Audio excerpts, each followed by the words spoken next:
Five Nights at Freddy's has one of the largest fan-made content within its community. That mostly is dissipated by the incredible range of FNAF fan games throughout its lifespan. Most of the fan games follow the classic formula of 5 nights, an extra 6th night and the famous custom night where the player can modify the AI values or maximize them to experience the gameplay at its full challenge. For the most part, always, during my years of being in this community, I always witnessed developers competing to make their game harder than Dark Souls or Composite Geometry Dash. Our expectations for a challenge has increased quite drastically after that RNG fanfare overload custom night, but that only smithers the surface of whatever hellhole that approaches. In the Max Mode list, a community dedicated towards FNAF Max modes, there ranks over hundreds of Max modes descending from the current hardest. The community itself has over hundreds of contributors debating about the quote-unquote challenging aspects of the games while working together to make sure they are taken down at whatever cost. However, never do I ever see any players discuss about the easiest Max mode. Have you ever always wondered, what mode deserves the spot in the trash can tier? What mode deserves to be that one punching bag? Well, ladies and gentlemen, here I have the answer.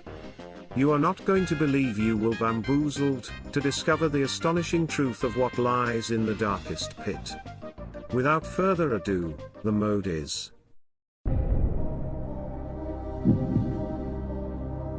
Night 6 for 5 Night at Chuck E. Cheese's. Stop the cap! Stop the cap right now! Oh shit! Fucking come on!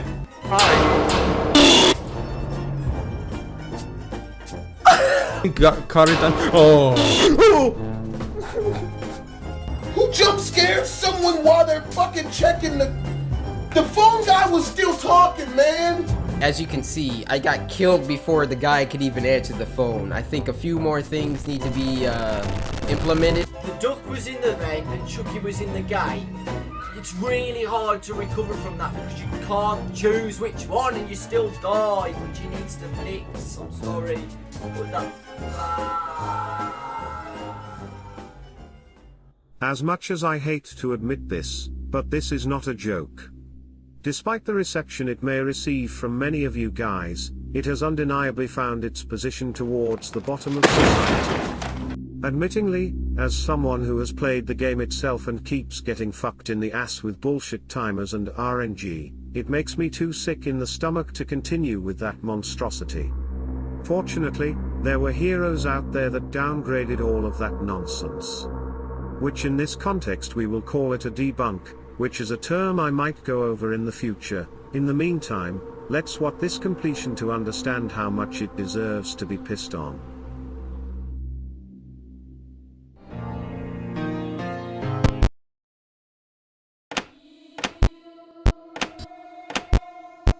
In case you're wondering, yes, the gameplay consists of this set of movement for the entire video.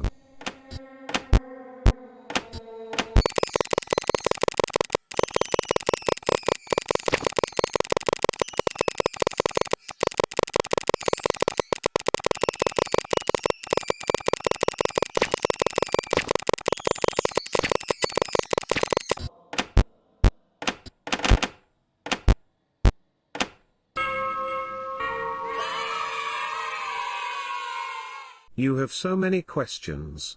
Why did he keep switching between those set of cameras for the entire night? How did none of the animatronics went to attack him at his office? Well, due to the game's buggy nature, the player may have discovered a way to prevent anyone from moving to their assigned position before they attack.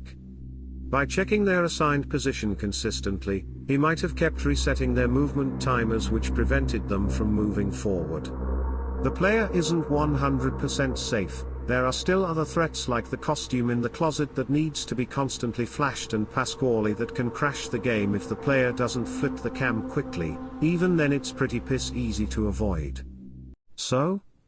Does all it make sense now? To be honest, this was a pretty interesting topic that I wanted to go through. And as mentioned earlier, this only scratches the surface of what this extraordinary community is capable of doing, and that says a lot, seeing on how a seemingly impossible game is reduced to garbage.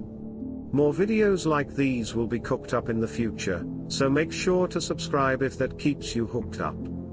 Stay safe, my friends, and keep exploring.